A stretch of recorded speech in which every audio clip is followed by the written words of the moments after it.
अरे माझं लग्न आहे, मला वाटू द्या की माझं लग्न आहे. मला नमस्कार आणि कशा आहात तुम्ही? पुन्हा एकदा तुमच्यासाठी एक नवीन व्हिडिओ घेऊन आलेली आहे आणि आजचा व्हिडिओ खूप खूप खूप खूप स्पेशल आहे, कारण की मी आज तुमच्यासोबत शेअर करणार आहे माझ्या आदित्यच्या वेडिंग अॅनिव्हर्सरी आहे. आम्हाला 4 वर्ष होत आहे लग्नाला, त्यामुळे मग म्हणलं हा सगळा व्हिडिओ मी तुमच्यासोबत शेअर करावा, त्यासाठी हा सगळा व्हिडिओ आहे. सो व्हिडिओ तुम्ही नक्की शेवटपर्यंत बघा, नक्की तुम्हाला आवडेल.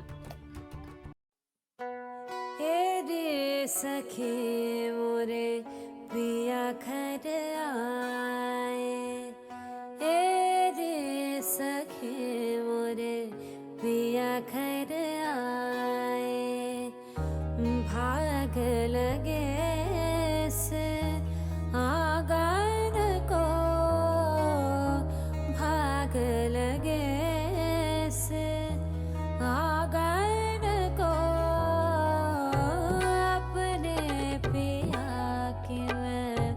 बल बल जाऊं अपने पिया की मैं, बल बल जाऊं चरण लगायो निर्धन को, चरण लगायो निर्धन को, हे रे सखे मोरे पिया घर आए, रे सखे मोरे पिया घर आए.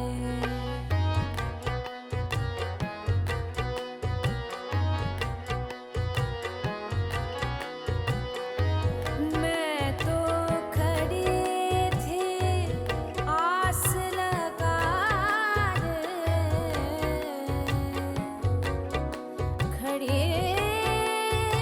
थे.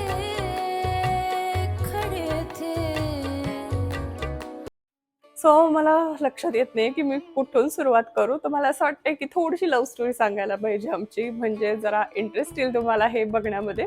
तर खास अशी लव्ह स्टोरी नाही आहे ॲक्च्युली. आम्ही दोघं लहानपणीपासून म्हणजे स्कूल फ्रेंड्स आहोत आम्ही दोघंही, आणि असं कधीच आमच्या दोघांच्याही डोक्यात नव्हतं की आम्ही दोघं लग्न करू किंवा ॲज अ पार्टनर आम्ही दोघांनी एकमेकांना कधीच बघितलेलं नाहीये स्कूलमध्ये असताना असं, कारण की अजिबातच नाही. आम्ही दोघंही खूप अपोजिट आहोत, मी 2 टोकं आहोत, पण अपोजिट अट्रॅक्ट तसं झालेलं आहे. मी लहान होतो ना तेव्हा आदित्य मला नेहमी म्हणायचं, मी मम्मी पप्पाला सांगून तुला अडॉप्ट करायला सांगू का, म्हणजे तू कायम माझ्यासोबत राहशील, कायम तुला माझ्या घरी ठेवता येईल. म्हटलं अरे असं काय, माझे मम्मी पप्पा कशाला तुझ्या मम्मी पप्पाला मला देतील रे. म्हणलं माझ्या घरच्यांनी मी खूप आवडते, असं काही नाही की ते म्हणतील ठीक आहे अडॉप्ट करा म्हणून. पण आमच्या डोक्यात असं कधीच आलेलं नाही की आम्ही मोठं झाल्यावरती आम्ही दोघं लग्न करू शकतो, म्हणजे आपण दोघं सोबत राहू शकतो. सो असं थॉट प्रोसेस नव्हती किंवा असा आमचं विचार करण्याचा दृष्टिकोनच अजिबात नव्हतं की आम्ही दोघं मोठं झाल्यावरती लग्न करू, म्हणजे आम्हाला सोबत राहता येईल.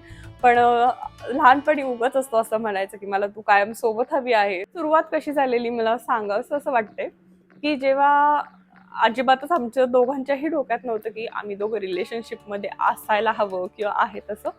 एकदा आम्ही असंच बाहेर फिरायला गेलेलो आणि आमचं कॉलेज वगैरे सगळं कंप्लीट झालेलं. माझ्या घरचे अरेंज मॅरेजसाठी मुलं बघत होते आणि मी आदित्यला ते सांगितलं की मी आता लग्न करणार आहे, आणि मी खुश होते की ठीक आहे लग्न करणार आहे मी. तर तो म्हणला काय लग्न करणार आहेस तू, अरेंज मॅरेज करणार आहेस तू? म्हणलं हो करणार आहे. तर तो म्हणला की नाही मग आपण बोलणार कसं, तुझ्या नवऱ्यानी तुला कसं ठेवणार, तो तुझी काळजी कसं घेणार, मला सगळं प्रश्न पडायला लागलेत. म्हणलं तुला एवढेच प्रश्न पडतात मग तू कर माझ्याशी लग्न. मग तो म्हणला हो करेल ना मग लग्न, त्याला काय झालं, तुझी काळजी घ्यायची असेल, तुझी व्यवस्थित सगळं सांभाळ करायचं असेल तर मी तुझ्याशी लग्न करायला तयार आहे. तर त्या दिवशी मी लिटरली चष्टेत घेतलं, म्हणलं की आपण एवढे 10-12 वर्ष झाले सोबत आहोत, पण असं कधीच आमच्या दोघांच्या डोक्यात आलं नाही. पण सडनली त्याला तेव्हा रिअलाइज झालं की जेव्हा मी अरेंज मॅरेज करायसाठी तयार झालेले मुलं बघत होतो आम्ही, आणि त्याला असं वाटलेलं की अरे बापरे आता सगळ्या इच्छा पूर्ण करायच्या असतील आणि त्या जर कोणी नाही केल्या पूर्ण तर मला ते आवडणार नाही, सो मी तुझ्याशी लग्न करेल असं बोलला. आणि मुलं असं बोलल्यावर मुली वेड्या, त्यांना काय माहिती पुढे जाऊन काय होणार आहे. मग मला असं वाटलं कोणीतरी भारी डायलॉग मारलाय आपल्याला असला. मग मी घरी जाऊन विचार करायला लागले, अरे कसलं भारी बोलतोय आदित्य. आणि मला आदित्य आधीपासून माहिती आहे ना की कसला फिल्मी आहे. मग मला वाटलेलं चलो असा मस्त फिल्मी नवरा असला तर काय हरकत आहे. मग तेव्हापासून दोघांच्या डोक्यात जस्ट अशाच सहज कॉन्व्हर्सेशन पासून आमची लव्ह स्टोरी सुरू झालेली आहे ऍक्च्युली.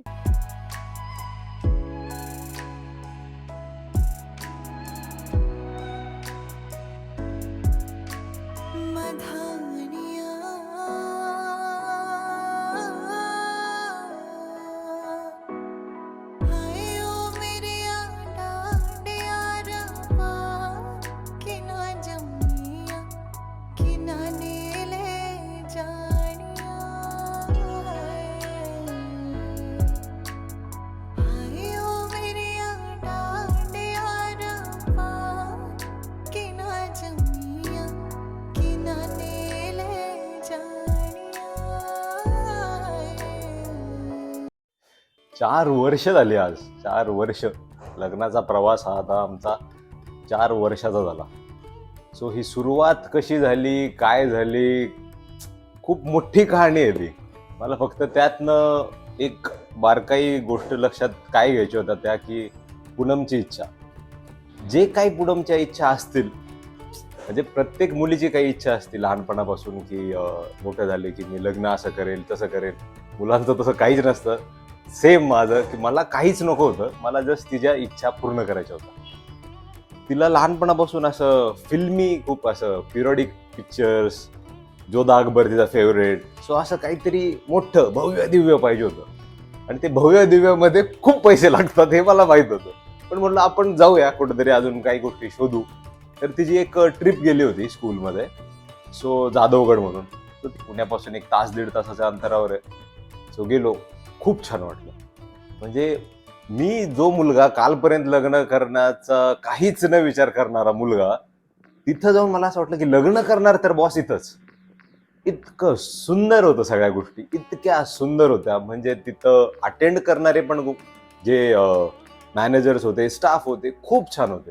त्यांना सांगितलं आम्ही की आमचं लग्न करायचं ठरलंय, जस्ट ठरलंय, दोघांचंच ठरलंय. फॅमिलीलाही माहिती नाही की आम्हाला लग्न तिथं करायचं वगैरे. फक्त एवढंच होतं की पूनमला कुठंतरी छान ठिकाणी लग्न करायचं. आणि डेस्टिनेशन वेडिंग. हो, डेस्टिनेशन वेडिंग. अख्ख्या उभ्या आयुष्यात आमच्या कोणीच केलेली नाही डेस्टिनेशन वेडिंग.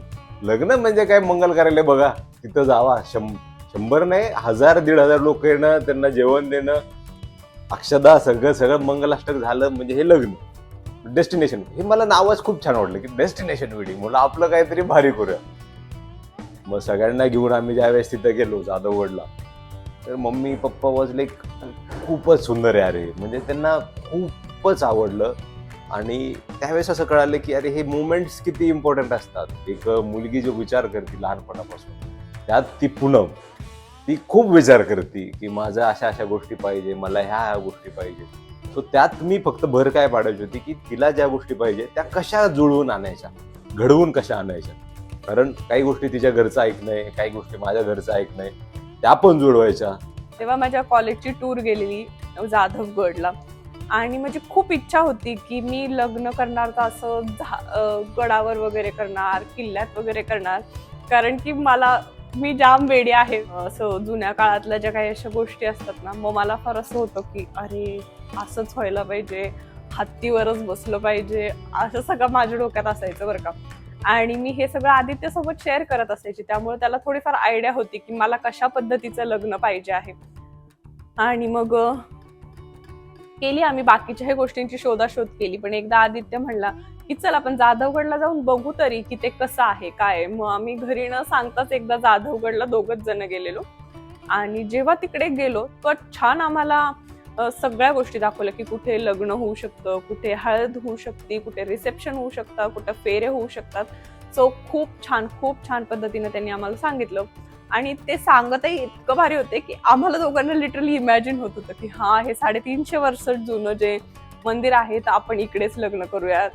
अरे हा इथे जर असा सेटअप असेल मस्तपैकी लाईट्सचा तर संगीत काय भारी दिसणार.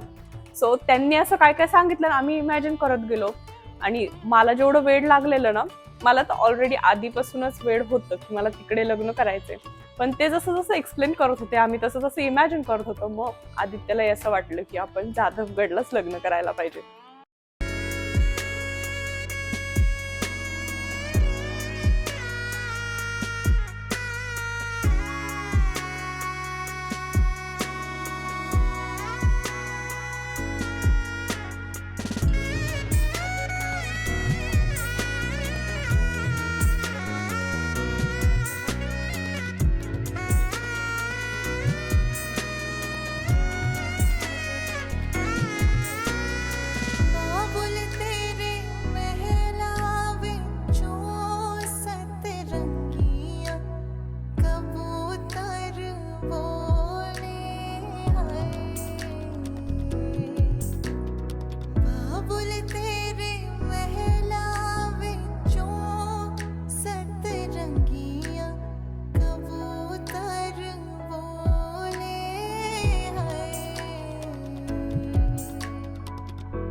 आणि त्यानंतर लग्नाचं तर झालं. नंतर मग सगळ्या गोष्टीचं फारच गडबड चाललेली, की आता इव्हेंट मॅनेजमेंटचं कसं खर्चही खूप मोठा होता जाधवगडचा. त्यामुळे मग आम्हाला आता प्रश्न होता, की आता व्हेन्यूचे तर पैसे देऊन टाकलेत आपण. सो मग आता मेन गोष्ट होती ती डेकोरेशनची.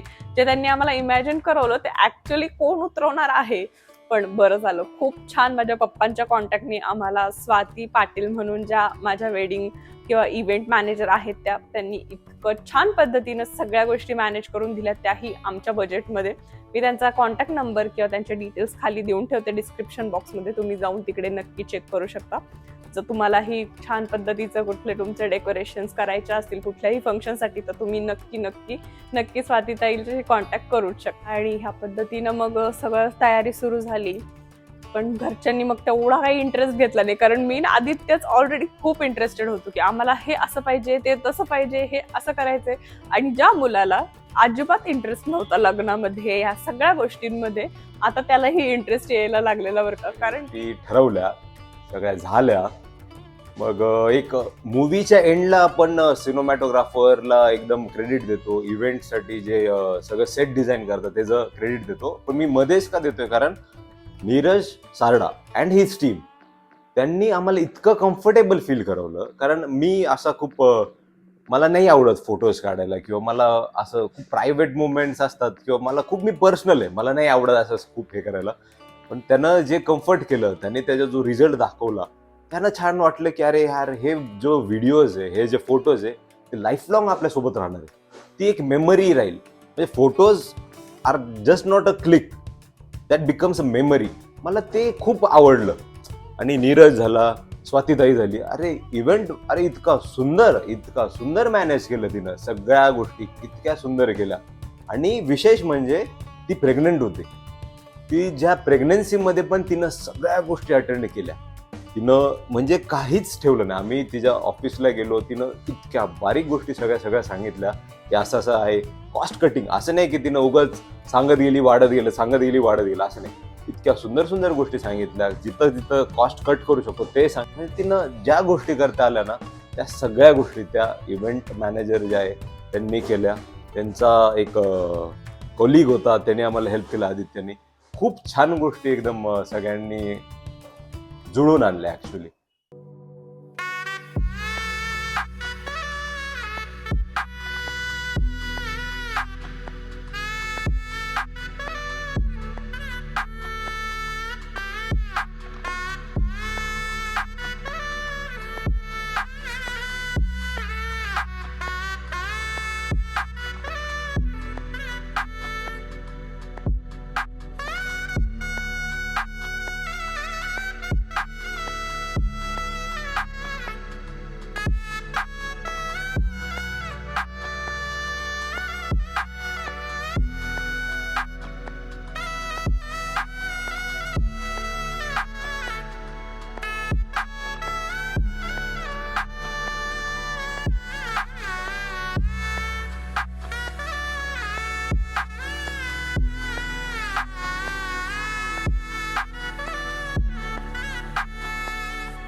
चला तर मग सुरुवात करूयात संगीत नाईटला.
आणि त्यानंतर आमच्यासाठी फोटोग्राफर, माझ्यासाठी म्हणजे मी लिटरली वेडी आहे, मला सेल्फी सुद्धा 10 वेळा काढायला लागतो की असाच सेल्फी आला पाहिजे, मी इकडून बारीकच दिसली पाहिजे, मी इकडून तसंच दिसले पाहिजे, मी हे कव्हर केलं पाहिजे, ह्या गोष्टी आल्या पाहिजे तसं.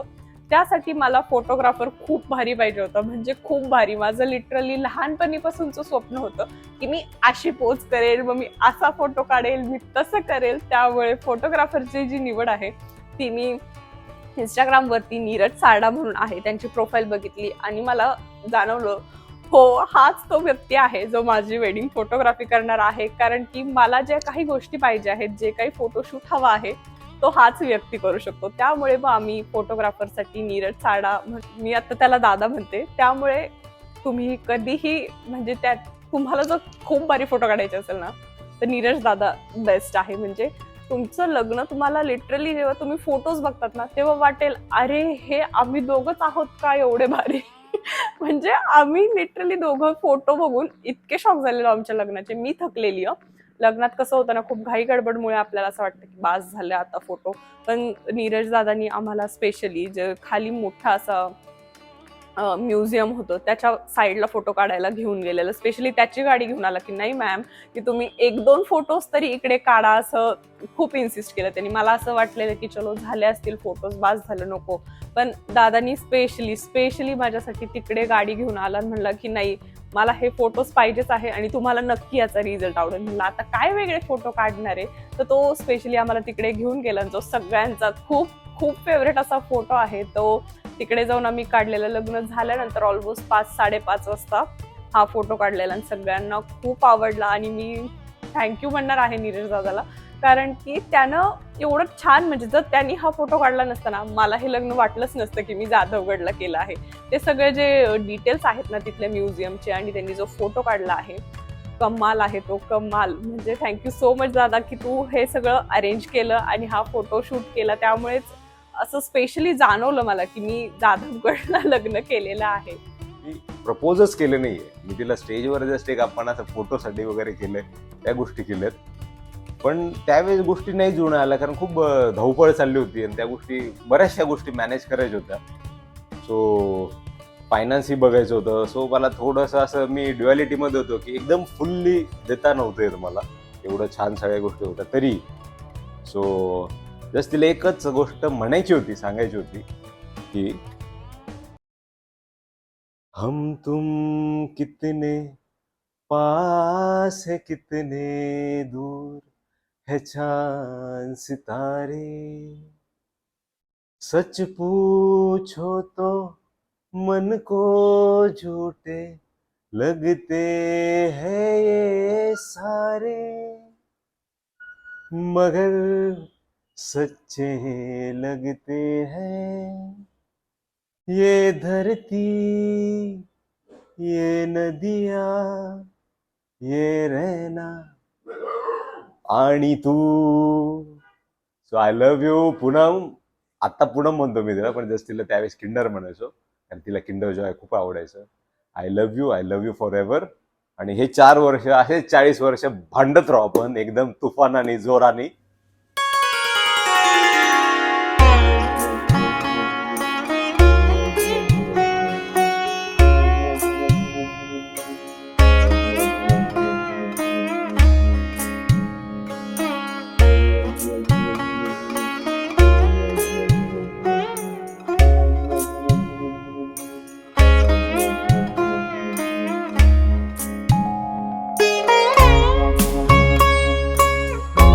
आणि बरेच जण मला विचारतात मेकअप आर्टिस्ट कोण होते, तर मला सांगावंसं वाटतं की माझे मेकअप आर्टिस्ट होती स्वाती बोरसे म्हणून आणि स्नेहा मेकअप आर्टिस्ट. दोघींचंही इंस्टाग्रामवरती पेज आहे, तुम्ही तिकडे जाऊन चेक करू शकता. जर तुम्हालाही सिम्पल सोबर असा छान लुक क्रिएट करायचा असेल तर तुम्ही त्या दोघींचं पेज चेक करू शकता, किंवा मी खाली डिस्क्रिप्शन बॉक्समध्ये त्या दोघींच्याही डिटेल्स देऊन ठेवेल.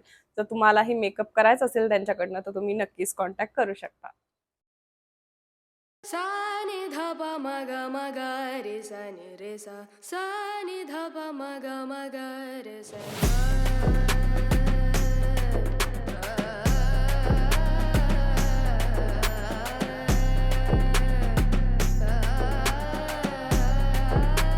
तर हा हा होता सगळा आमच्या लग्नातला व्हिडिओ, लग्नात केलेली थोडीफार मजा, जे काही तुमच्यासोबत मला शेअर करता आलं मी ते केलेलं आहे. होप सो तुम्हाला व्हिडिओ आवडला असेल. जर व्हिडिओ आवडला असेल तर नक्की लाईक करा, शेअर करा आणि कमेंट करायला विसरू नका. व्हिडिओ पूर्ण बघितल्याबद्दल थँक्यू सो मच.